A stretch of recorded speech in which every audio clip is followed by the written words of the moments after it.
E aí, pessoal, tudo bem? Como é que vocês estão? Hoje a gente está com um tema importantíssimo. E no mês de agosto, além de várias datas importantes, a gente aborda o tema do aleitamento materno e essa importância, e aí a gente chama de Agosto Dourado.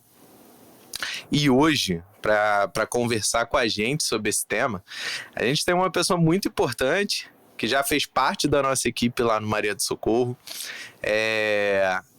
E a gente está tendo o prazer enorme de estar fazendo essa entrevista aqui com ela, que é a Emi. E aí, Emi, tudo bem com você? Como é que você tá? E aí, Vini? Prazer é meu. Acho que, né, quando você falou comigo, eu falei, você é para Maria do Socorro? Claro. Mas tá tudo bem por aqui, e você? Tá tudo ótimo. E explica mais sobre você, quem é você? Meu nome é Emiliana, mas eu gosto que me chamem de Emi. Eu sou enfermeira obstétrica, enfermeira... Ih, gente, deu branco. Enfermeira de saúde da família e comunidade. Também sou consultora em aleitamento materno, então tenho umas múltiplas formações aí, e o meu xodózinho realmente é o aleitamento materno. Eu adoro trabalhar com mães, com recém-nascidos e tudo em torno desse mundo. Muito legal. Então, é isso. E aí, hoje, o título da nossa conversa é Alimentando Vínculos, o poder do aleitamento materno. E já começando, né, que às vezes não é muito claro essa palavra aleitamento, né? Pra gente da saúde fica mais fácil de entender, mas me explica, o que é o aleitamento e o que é o aleitamento materno, né? O aleitamento materno, né, é o fato de uma pessoa amamentar, né, o bebê no seio materno. Né? A gente hoje tem várias ramificações, porque não tem como a gente entrar nesse assunto por aqui, mas em relação a gêneros, né, e tudo mais, mas é basicamente isso. Entendi. E por que é importante esse leite materno pro recém-nascido, pro bebê? Quais são os benefícios desse aleitamento materno? Bem, a primeira coisa que eu gosto de falar é que o leite materno, ele sai pronto da fonte, né? Então, ele é produzido pelo corpo humano. Então, não é algo industrializado, né? É algo perfeito, feito para aquele bebê. E aí, quando a gente fala de benefícios, a gente vai falar tanto de um benefício materno quanto para um benefício para o recém-nascido. Então, para o benefício materno, a gente tem várias coisas. Quando a gente amamenta, né, a mulher que teve o parto, tanto uma cesariana, né, quanto um parto normal, ela acaba conseguindo voltar ao seu corpo bem mais fácil, bem mais rápido, digamos assim. Porque o nosso corpo libera hormônios durante essa amamentação que ajudam na volta do útero para o lugar. Então, a gente acaba perdendo peso mais rápido, a gente tem chances de não ter hemorragias, porque quando a gente tem o parto, a gente pode ter um sangramento, né? E esse hormônio, que é o hormônio chamado ocitocina, ele faz com que, né, a gente tenha uma ajuda e não tenha tanta hemorragia. Então, assim, são múltiplos os benefícios. Também tem um que é cientificamente comprovado. A mulher que amamenta, ela tem menos riscos de desenvolver câncer de mama, né? Então, tem vários. Fora o econômico, né? Porque quando a gente pensa em comprar a fórmula, né, de leite, ela custa pelo menos aí uns uns R$ 70. E esses R$ 70, essa lata de leite, ela vai durar aí uma semana. Então, assim, é Então é muito muito dinheiro. gasto, né? É É muito muito gasto. gasto. E Exato. além disso, ainda tem todos os outros gastos com a criança, né? Então, Números, não é mesmo? É. Então, se você tem algo que saia direto da fonte, por que não? Né? E fora os benefícios para o bebê. Os benefícios para o bebê, eles são vários. A gente precisa pensar que o leite, ele é feito para um recém-nascido. Quando a gente fala da fórmula, ela tem uma proteína que é muito grande, tá? Eu sei que agora parece complicado, mas eu vou explicar de uma forma que vai ser fácil de entender. Então, ele tem uma proteína muito grande, né? E quando esse leite entra no estômago do bebê, que é recém-nascido, bem imaturo, até esse bebê conseguir fazer a quebra desse leite, demora muito. Então, com isso, o bebê, é por isso que algumas mães falam, nossa, mas eu dei a fórmula, ele dormiu horrores. Mas é porque esse bebê, ele tem dificuldade de fazer essa quebra, de fazer essa digestão desse leite. Então, é um leite muito pesado da fórmula. Já o do leite materno, não. Então, não só a proteína, como todas as substâncias que tem dentro do leite materno, elas são absorvidas muito melhor. Então, por exemplo, ferro, que é aquilo que não dá anemia no bebê, por exemplo, é uma alta chance do bebê absorver essa vitamina do que na fórmula, por exemplo. Entendi. Entendeu? Então, assim, o bebê, ele, quando mama, né, o leite materno, ele no início, o que é um pouco chato, ele pode até ficar mamando muito tempo. Aí mama uma hora, mama mais um pouquinho, isso às vezes dá um cansaço na mãe, né? Isso tem que ser falado mesmo. Só que depois, quando o bebê ele vai crescendo, o estômago dele vai aumentando e vai conseguindo suportar mais quantidade de leite por longo período, né? Entendi. Então, conforme vai amamentando, mais ele vai conseguindo armazenar e esse tempo ele vai começando, né, a te dar um espaço, a te dar uma tranquilidade e tudo mais. Só que você tem a garantia de que seu bebê está tendo o melhor alimento para o desenvolvimento dele. E, por exemplo, dentro do leite materno, como é no organismo da mãe, ela passa anticorpos. O que é anticorpos? É como se fosse uma das primeiras vacinas do bebê. Que é uma coisa que um produto industrializado, como a fórmula do leite, infelizmente não tem. E por que eu falo infelizmente, Vini? Infelizmente porque a gente sabe que algumas mulheres elas precisam da fórmula, né? Eu não gosto de falar mal da fórmula, da mesma forma como eu não gosto de falar mal de cesarianas, né? Porque eles são importantes para situações adequadas, não para qualquer coisa. Né? Então, por exemplo, a gente sabe que tem mulheres que às vezes elas têm doenças e que elas não podem amamentar o bebê. Então, nesse caso, a fórmula é super bem indicada. É melhor do que se ele não comer nada, certo? Entendi. Agora, a gente também não pode deixar de elevar tudo que a gente tem de bom no leite materno simplesmente pelo cansaço, pela falta de apoio que acontece muito, entendeu? Então, quanto mais a gente fala sobre a importância do aleitamento materno, mais a gente está pensando em como fazer não só a mulher que engravidou, né, ter consciência de que amamentar é bom. Porque a gente precisa fazer com que uma sociedade tenha consciência. A gente precisa que o pai tenha consciência de que eu preciso dar apoio para minha mulher para ela poder amamentar, né? E então, essa história de que o meu leite é fraco ou o meu leite não é suficiente, porque às vezes a criança mama muito, né? Principalmente, como você falou, no início da vida ali.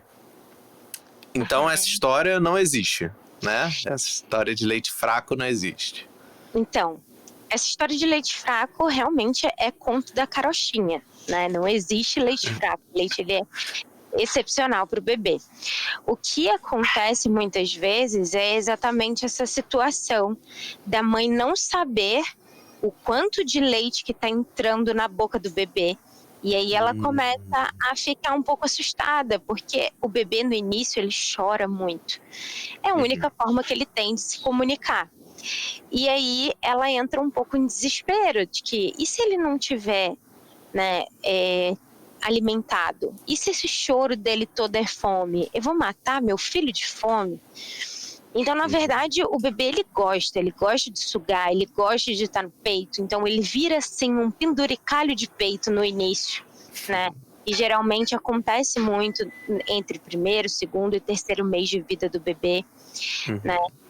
Agora, isso não quer dizer que esse penduricalho de peito vai ficar aí para sempre, né? Ele, como eu falei, ele vai crescendo, vai armazenando mais leite no estômago dele, né? E ele vai começando a dar aquele espaço para a mãe, entendeu? Então, pode falar. E, assim, pegando esse teu gancho que você disse da mãe às vezes não saber quanto de leite o bebê tá conseguindo sugar, tem alguma posição que é mais adequada para o bebê mamar? Ele pode mamar de qualquer forma? Como é que a mãe consegue... Quais são os sinais que a mãe consegue perceber que o bebê está mamando da forma adequada? Isso. Boa. Isso é uma coisa muito importante. Quando a gente bebe água, né, ou bastante água, a gente não sente vontade de fazer xixi? Então, o bebê também. Se o bebê ele tá mamando, ele tá fazendo uma boa quantidade de xixi, ele tá fazendo cocô, entendeu? Então, qual é o ideal? O ideal seria que ele fizesse de 5 a 6 fraldas de xixi por dia e pelo menos no primeiro mês, uma de cocô por dia. Tá? Isso quer dizer que tá entrando algum alimento para ele, certo? Sim. Então, isso é uma das formas da gente saber, porque realmente não tem como a gente ver o que está entrando na boca do bebê. Mas aí a gente pensa que ter posições e uma pega boa e adequada também ajudam, né, nessa extração de leite, nessa retirada de leite. Então, a mulher ela precisa estar confortável, né? Precisa estar num ambiente confortável, porque amamentar é muito psicológico. Porque vem de hormônios que são fabricados dentro do nosso cérebro. Então, quando a gente está estressado, a gente libera adrenalina, que é um hormônio que deixa a gente mais agitado. A adrenalina, por exemplo, ela não ajuda na produção de outros hormônios. Quando a adrenalina está em alta, a ocitocina ela dá uma baixada. O que isso quer dizer? Quer dizer que se eu não tenho o hormônio que me ajuda a tirar leite, porque eu tenho outro de estresse muito alto, eu vou acabar produzindo menos leite. Ou o leite ele pode acabar querendo não sair na mesma quantidade que ele precisaria sair. Entendeu? Entendi. Então, assim, não existe leite fraco, mas pode existir, sim, uma baixa produção. Uma baixa produção por estresse, né, por falta de apoio, ou por alguma doença. E isso tudo precisa ser visto, né? Porque é isso, né? O aleitamento materno, ele não é só da mãe ou da pessoa que estava gestante com o bebê, né? E sim de todo mundo que está em volta, de toda a rede de apoio, né? Do pai, de todo mundo. Da mãe. Não dos amigos, adianta a enfim. mulher, ela tá ali amamentando, mas pensando na pilha de louça que ela tem para lavar, nos Isso. 2 filhos que ficou lá sendo cuidados por quem ela nem sabe quem, preocupada com 1 milhão de coisas, porque isso acaba interferindo no psicológico, entendeu? Então, ela estar numa posição confortável, num ambiente legal, né? Isso ajuda. Ela estar também confortável fisicamente, né? Os pés não podem ficar balangando, porque senão a circulação sanguínea, né? A gente começa a sentir o pé formigar, aí fica incomodando. Se o braço, por exemplo, não está numa posição adequada, né, no braço, o braço cansa, não tem às vezes uma almofada embaixo, né, para poder sustentar esse braço, o braço cansa. E aí ela está pensando no braço que está cansando, né, e não ali naquele momento, ela está pensando na dor que ela está sentindo. Entendeu? Entendi. Existem aquelas cadeiras, né, de amamentação, mas não necessariamente a pessoa precisa ter uma cadeira dessa. É só ela estar confortável para Exatamente exercer, né? isso. Ela precisa estar confortável. Quando a gente fala, por exemplo, de uma almofada de amamentação, quer dizer que você precisa gastar R$ 400 numa almofada de amamentação? Não.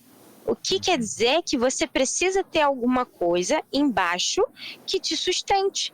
Pega os travesseiros, entendeu? Coloca e aquilo ali vai te dar sustento, né, no seu braço. Entendi. E aí, isso já até entra na nossa próxima pergunta, que é, na amamentação tem vários desafios, né? E às vezes a amamentação, ela é muito suavizada, né? O pessoal deixa a amamentação muito bonita e tira todas as dificuldades que tem na amamentação, que são várias, né? E aí por isso que é importante todo esse auxílio e apoio para a pessoa que está amamentando, né? E aí, quais são os principais desafios, assim, que você na sua prática vê que tem a gestante? Olha, a primeira coisa é não estudar sobre aleitamento materno durante a gestação, tá? A gente acha que o aleitamento materno, né, amamentar, é uma coisa completamente instintiva. Que, a mulher nasceu com aquilo. E não é. Da mesma forma que o bebê, quando nasce, ele aprende a mamar, né? Porque uma coisa existe em relação a instinto. Ele tem um instinto de abrir a boca, de procurar o peito. Mas o aprender a mamar vai ser no dia a dia.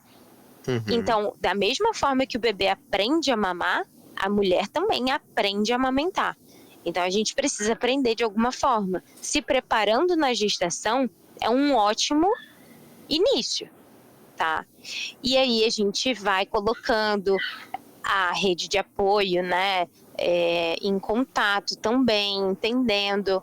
Às vezes eu confesso, eu fico um pouco frustrada quando eu vejo a mãe ali toda louca, se preparando ali por um chá, revelação e tudo mais, mas não faz um estudo de aleitamento materno. Eu fico maluca, eu fico para morrer. Então, assim, essa para mim é uma das principais. Estudar antes, porque quando o bicho está pegando, é difícil, entendeu? É difícil, você não sabe para onde correr. Então, assim, comparecer às consultas de pré-natal é super importante, né? Onde a gente tem os grupos, né, com mães, para a gente poder trocar informação com mulheres que já pariram, com mulheres que ainda vão parir, que às vezes já tiveram outros filhos. Então, isso é muito importante. Então, por isso que tem esse preparo todo, né? É o pré-natal, isso, são os grupos. Tem toda uma estrutura, assim, para esse e para outros momentos que são fundamentais, né? Exato, profissional não faz isso de bobeira. A gente não fica lá chamando mãe, vem pro grupo, porque a gente quer ver vocês. Não só isso, é porque a gente quer muito que vocês aprendam coisas que são importantes, porque vai fazer falta esse conhecimento depois, entendeu? E isso, assim, é um dos desafios que a gente enfrenta, que é a falta de conhecimento antes do que o aleitamento materno aconteça de fato. Agora, depois, né, que ela já está ali, tem muito essa questão do apoio, né? Então, não ter o apoio adequado, pessoas que estão de fora falando, não tem mais o que falar, aí vão falar assim, acho que seu leite é fraco, acho que ele tá com fome. Então, assim, ó, uma coisa bem legal de se falar, que eu falo assim, as pessoas falam, nossa, é assim, ó, quando a gente coloca, o bebê mamou, aí ele mamou, passou uns 30 minutos lá mamando. Aí a gente vai lá e coloca o bebê para rotar. Aí geralmente, né, o pai ou uma sogra, uma mãe, né, da mulher, vai lá, ajuda, coloca para rotar. Aí o bebê, quando tá em contato, a boquinha dele no ombro da pessoa, tá tocando e tá fazendo ativação de reflexo. Aí o que o bebê começa a fazer? Ele começa a abrir a boca, querer mamar o ombro. Aí sabe o que o acompanhante fala? Ele fala, não, volta que ele quer mamar. Mas na verdade, ele tá só... você tá ali, ele tá encostando a boca no ombro, ele tá ativando um reflexo do bebê, que é primitivo dele. Então ele vai abrir a boca para tentar mamar. Então nisso já entra numa paranoia. A mulher fala, mas como? Ele passou 30 minutos aqui no meu peito? Ele tá querendo mamar? Então a gente esquece que não é só ajuda de ficar olhando a mãe, que linda ela ali amamentando. Não é isso. É você ficar com o bebê no colo, minar esse bebê, enrolar, fazer um casulinho para ele ficar quentinho. Porque quando o bebê nasce, ele passou 9 meses dentro do útero, da barriga da mãe. Então ele sente falta de um ambiente que é o útero. Então ele sente falta daquele barulhinho, que é aquele shh, shh, shh, shh. Ele sente falta. Ele sente falta do balançar, porque ele está dentro do líquido amniótico da mãe. Então ele está balançando para um lado, para o outro. Ele sente falta. Ele sente falta mais o quê? De conversa, de que falem com ele, porque ele está sempre ouvindo a voz da mãe. Então, tem coisas que o pai, uma sogra, uma avó, né, eles podem ajudar, que é isso, às vezes cansa o braço, mas cansa o braço da mãe também, de ter que ficar aqui, ó, toda hora carregando e ninando o bebê, porque eles gostam disso. Entendeu? Entendi. E existem vários problemas que podem ter, físicos, que podem machucar a pessoa que está amamentando ali, né? Seja uma mastite, uma rachadura, né? E aí torna ainda mais dolorida a amamentação, né? Por vários motivos. Tem alguma forma que a gente consegue evitar essas lesões na mama e em relação àquele leite empedrado, né, que o pessoal chama, como é que a gente consegue prevenir ele? Ou se tiver com ele, o que a gente consegue fazer? Tá, vamos lá. Uma das coisas que a gente tem que fazer sempre, né, colocar o bebê para mamar, para que ele possa esvaziar aquela mama e ter sempre uma boa produção de leite. Quando a gente fala desses casos, para cada caso a gente tem técnicas diferentes. Que isso, quando acontecer, obviamente a pessoa pode procurar o profissional de saúde, o enfermeiro, o médico, que ele vai auxiliar. Agora, eu vou dizer uma coisa que era muito feita E às vezes as mães fazem só porque ouviram falar, e eu acho que isso vale a pena a gente fazer, porque assim, se alguma coisa acontecer, o que eu indico de verdade? Procura um profissional. Não faz uma coisa que você não sabe como agir, porque quando dá problema, quem tem que resolver é o profissional, tá? Então, por exemplo, quando a gente tem mastite, que é aquela coisa do leite empedrado, né? Então, quando a nossa mama fica dura, antigamente falava-se para fazer compressas, sabe? Compressa quente ou compressa fria. Só que assim, a compressa quente, ela faz um aumento do saquinho do leite. Quando esse saco do leite, né, que está bem apertado, ele fica mais larguinho, a sensação que a gente tem é de que deu um alívio naquela dor, né? Porque estava tudo apertado, o leite estava ali empedrado e tal, então a gente sente um alívio. Só que esse saquinho de leite, ele tá cabendo mais leite. E aí, logo depois, a gente pode ter um efeito rebote, porque a gente não para de produzir leite. Aí esse saquinho de leite, ele fica maior do que ele já estava. Então, aquele seio que estava super empedrado, ele pode acabar tendo um efeito rebote, ele pode acabar ficar mais empedrado ainda. Então, assim, qual é, de fato, a melhor coisa para a gente fazer, né? É fazer massagem na mama.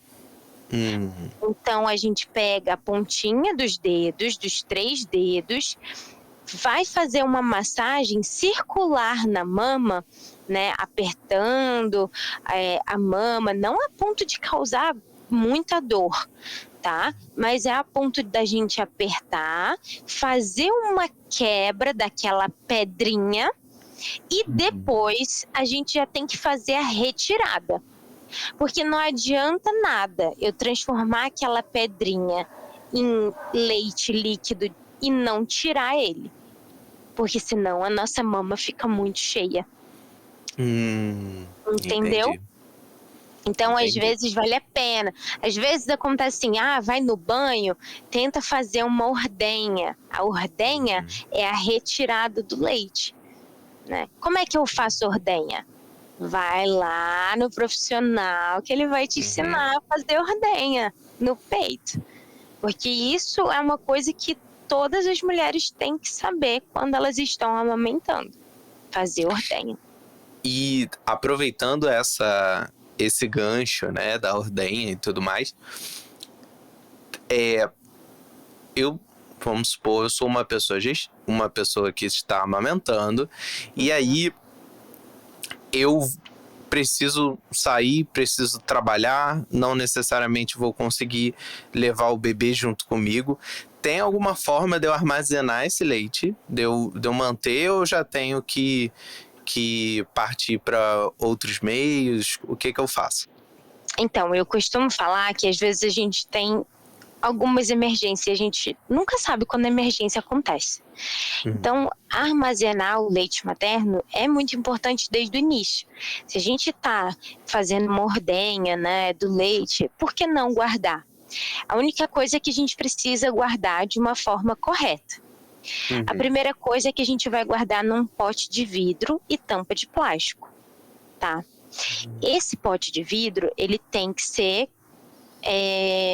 fervido. Então, você vai ferver a água para poder esterilizar ele. Porque o leite, né, aquilo que vai entrar naquele estômago perfeitinho daquele bebê recém-nascido, tem que estar guardado bonitinho em nenhum local sujo. Quando você for fazer a retirada de leite, aí a gente precisa, né, tá com as mãos lavadas e tudo mais. Não precisa lavar o seio, mas tem que lavar as mãos, porque a retirada pode ser que geralmente seja com a mão. Algumas também fazem com a bombinha, né? Mas se for com a mão, né, sempre deixar lavadinha e tudo mais. O leite, ele dura no freezer 15 dias, tá? Então, existem para cada país, existe aí uma referência diferente. Mas o que a gente lida aqui no Brasil, principalmente por causa do calor, ainda mais aqui no Rio de Janeiro, o calor, né? Então, a gente deixa ele por 15 dias. Ah, mas aí eu coloquei o leite e ainda tem espaço.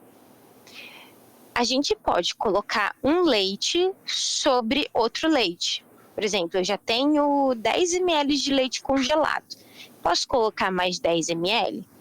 Pode, não tem problema. Mas a data de validade é a partir do primeiro leite congelado.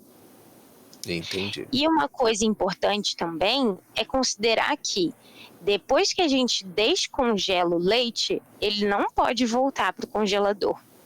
Entendeu? Então, não adianta nada eu guardar num pote de 1 litro, sendo que o bebê só vai mamar 60 ml. Entendeu? Entendi. E como é que eu sei que o leite tá numa temperatura que eu posso dar pro bebê depois que eu descongelo? E descongelar o leite, eu posso descongelar em qualquer lugar, no micro-ondas, no fogo? Como é que eu faço? No micro-ondas, nunca, tá? A gente vai sempre descongelar o leite em banho-maria. Ou ele pode também ser descongelado assim, não tenho tempo para poder dar. Pode deixar ele ali descongelando, mas fica de olho, obviamente. Agora, a melhor forma é sempre em banho-maria. Então, aquele leite, ele vai só com aquele calor, né? Ele vai descongelando e assim que ele descongelar, a gente já dá. A temperatura ideal é a temperatura ambiente.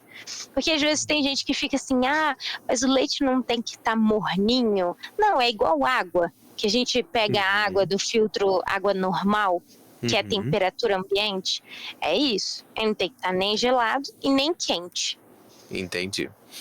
E aí, pegando essa ideia de armazenamento de leite e tal, a gente já comentou da importância da rede de apoio e tudo mais. Como é que o parceiro, a parceria, né, da pessoa que está amamentando, como é que ela pode ajudar?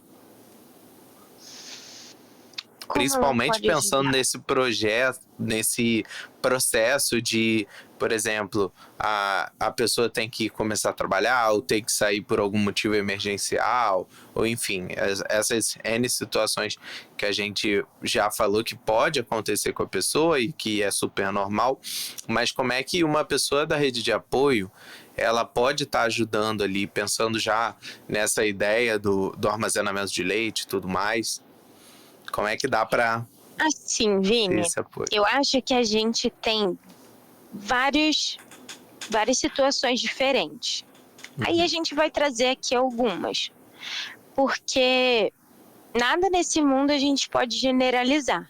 Então, vai ter aquela mãe que ela se preparou para poder engravidar. Tem aquela que não. Tem aquela que às vezes nem vai saber quem é o parceiro.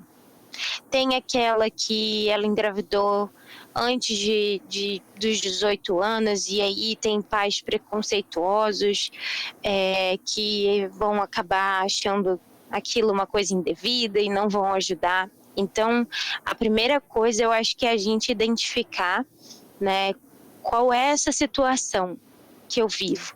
Porque rede de apoio não é só o parceiro, né, que engravidou. Não é só é a pessoa que tá ali com você, né? Então, às vezes é um amigo, às vezes é um vizinho, né? Às vezes é gente que a gente nem espera, mas a nossa rede de apoio tá ali e a gente pode contar. Então, quando você identifica essa rede de apoio, que são pessoas que elas estão ali, né, para ajudar e não para fazer o contrário, né, para sabotar a gente, o importante é elas terem conhecimento, né, sobre essa importância da amamentação, do aleitamento materno, entenderem como elas podem ajudar sempre indo ajudar, lavando uma louça, né? Ajudando a fazer uma comida, ajudando a ficar um pouco com o bebê enquanto a mãe descansa. O descanso é muito importante também para a mãe, por mais que ela não consiga muito no início, mas o tempo que sobra não era, tá? Mas isso assim, eu tô falando no mundo ideal. Não era para ela estar, né, se escabelando de fazer um monte de coisa, porque ela não dorme à noite, ela tem que ficar acordando para amamentar, né? Então, como é que eu posso? Não, então peraí, eu vou deixar ela descansar à noite, quem vai ficar ninando o bebê na madrugada sou eu. Porque durante o dia ela tem que dar conta da casa, dar conta dos outros filhos e amamentar ainda.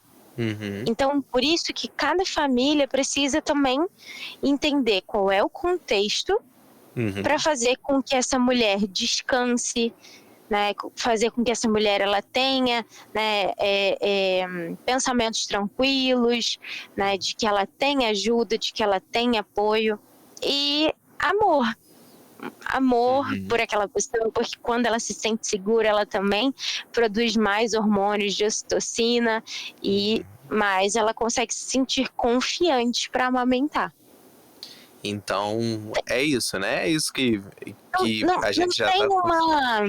É que assim, não tem uma chave, sabe? Um segredo, né? Eu acho uma que assim, receita, a rede de apoio se importando, ela corre atrás para fazer aquilo que é necessário. Entendi. Entende? E aí, por isso que é importante também a rede de apoio participar desse processo todo, desde o pré-natal, né? Buscando isso que você falou, o conhecimento, que aí através disso cada um vai conseguir a sua forma de ajudar, né? E aí, a gente já tá seguindo para nossa reta final, e aí eu só tenho mais umas 3 perguntas que são importantes. A primeira existe algum alimento que a pessoa que está amamentando tem que evitar? Ou tem algum que ela tem que comer para produzir leite? Boa, vamos nessa. Sobre alimentos. Alimento é uma coisa completamente pessoal. Não existe nada cientificamente comprovado, né, que vá assim. Nada que eu falo é o seguinte, gente, eu não tô falando de álcool. Álcool, né, ele não é bom nem na gestação, quanto mais na amamentação. Então, assim, quando a gente fala de alimentos que, né, não são industrializados e tudo mais, então, por exemplo, eu falo isso porque muita gente quer colocar o coitado do feijão como vilão. Coitado. Fala que ele dá cólica no bebê e assim, não é exatamente assim.